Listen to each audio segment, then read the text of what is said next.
सवाई माधोपुर के पावन पर आज के मंच पर विराजमान हमारे पूर्व विधायक मोतीलाल जी मीणा साहब, हमारे श्योपुर से बबुला जी हमारे विधायक साहब के राज्य से पधार गए, जितने भी जनप्रतिनिधि, मेरे पिता तुल्य बुजुर्गों, नौजवान साथियों, मां जगदम्बा के समान माता और बहनों, बोलते समय के हमारे प्यारे बच्चों, आप सारे के सारे लोग जिस जज्बे के साथ, जिस आंदोलन के लिए तो सरकार ने, चाहे सरकार दिल्ली की हो चाहे राजस्थान की हो, उसने जो डोंगरी बांध बनाने का जो प्रस्ताव रखा है, हजारों की तादाद में, इतनी बड़ी तादाद में आप लोगों का यहाँ आना, लोकतांत्रिक तरीके से सारी बातें सुनना, इतनी बड़ी तादाद में माता और बहनों का होना, कोई भी लोकतांत्रिक सरकार, कोई भी अच्छी सरकार इतनी जनता के आने के बाद, इतने लोगों के आने के बाद डोंगरी बांध को बनाने का फैसला उनको वापस ले लेना चाहिए।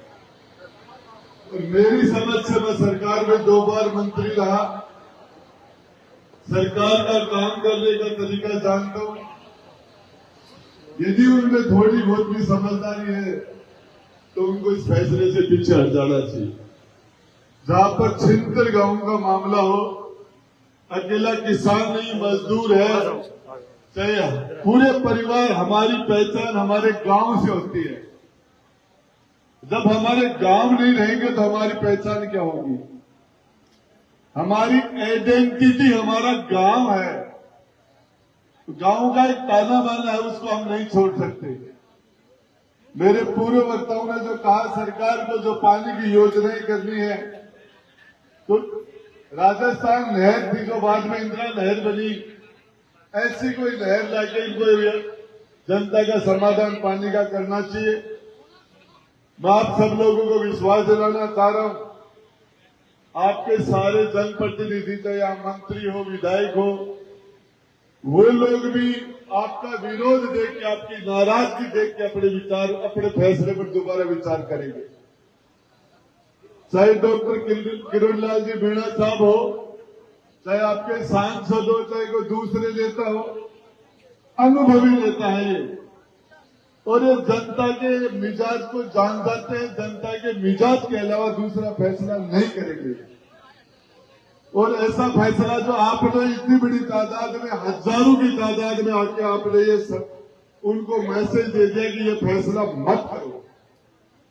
मैं जहां तक समझता हूं, तो राज की रीति नीति समझता हूं, और उसके समझ के आधार पर आपको बता रहा हूं कि ये डोंगरी बांध नहीं बनेगा, जिसके लिए हजारों लाखों लोग मरने के लिए, कटने के लिए तैयार हो, तो भावनात्मक रूप से जिस तरीके से जुड़े हो, वो ये जनता मां बाप है।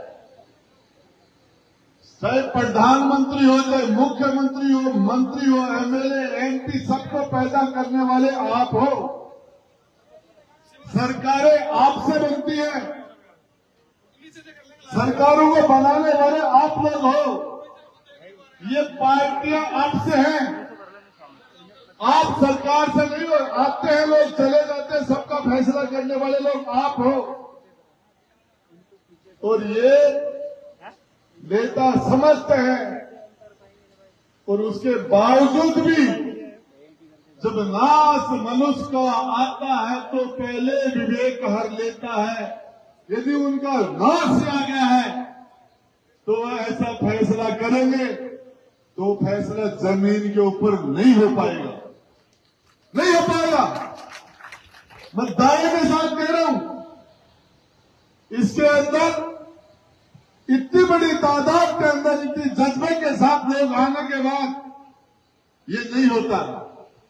ये सही बात है कि सरकार में अनुभव की कमी है, हमारी सरकारें हमारे मुख्यमंत्री को दिल्ली बनाती है, दिल्ली।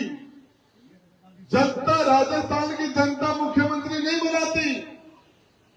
यदि राजस्थान की जनता मुख्यमंत्री बनाती तो ऐसे फैसले करने के बारे में सोचते भी नहीं।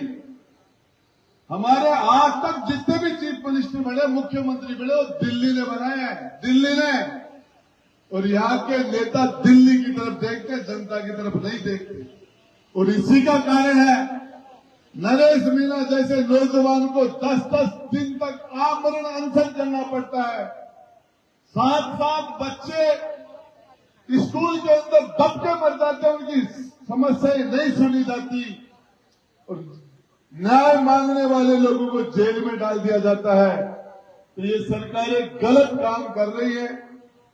लेकिन आपने जो अभी तो मैं दिल्ली सरकार को, राजस्थान सरकार को बताना चाह रहा हूं, मेरे हिसाब से तो ये 16 फिल्म का ट्रेलर ही है। फिल्म तो 3.5 घंटे की बाकी है। ये तो मेरे हिसाब से फिल्म का ट्रेलर ही है। फिल्म वाला काम तो आगे पड़ा बाकी। और ऐसा काम सरकार नहीं करेगी, और यदि करेगी तो सरकार की कब्र भी खुद जाएगी। सरकार की कब्र खुद जाएगी ऐसा फैसला सरकार यदि करेगी तो। और मेरे हिसाब से उनको इसके बारे में नहीं सोचना चाहिए। और ये जिस तरीके से जनता के जो चीज समझ में नहीं आए वो काम नहीं करना चाहिए। जो यार ये डूंगरी बांध यहां जनता के समझ में नहीं आ रहा, तो मैं आपको बताना चाह रहा हूं, आपके मुकेश जी प्रधान ने, बाकी लोगों ने, मुझे नरेश ने भी फोन किया था, और आप सब लोगों से मिलने का जो मुझे अवसर मिला। सामने लिखा हुआ वक्ताओं के लिए सिर्फ 4 मिनट का समय है, तो मैंने मेरा समय ले लिया है। तो मैं आपको बताना चाह रहा हूं, ये लड़ाई गांवों को उजाड़ने की लड़ाई, लोगों को यहां से हटाने की लड़ाई, इस लड़ाई में आपसे जवाब देके जा रहा हूं। आपसे इस लड़ाई में आगे आपकी फ्रंट लाइन में हॉरर दस्ते में खड़े होकर लड़ने का काम करेंगे आपके साथ।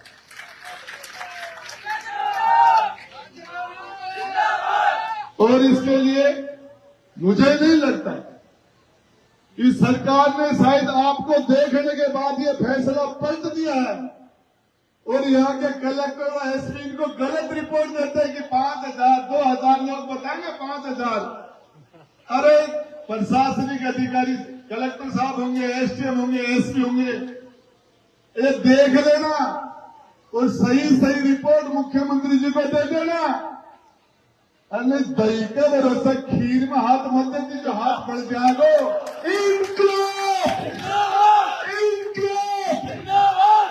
ये सारे यहाँ न कांग्रेस है, न बीजेपी है, न कोई जाति है, न कोई धर्म है। ये 36 कौम के सर्व समाज के नौजवान, बुजुर्ग, महिलाएं, इनका एक डूंगरी बांध नहीं बनने देंगे। और इसका इशारा आपके नेता बुद्धिजीवी है, समझदार है, अनुभवी है। और ये आपका टेलर, मुझे एक बात बताइए, जब आप लोग नहीं रहेंगे तो नेतागिरी किस पर करेंगे? अरे किससे चलेगी नेतागिरी? कैसे चलेगा काम? ये सारी पार्टी, सारी सरकार तो ये है, आप ही तो हो।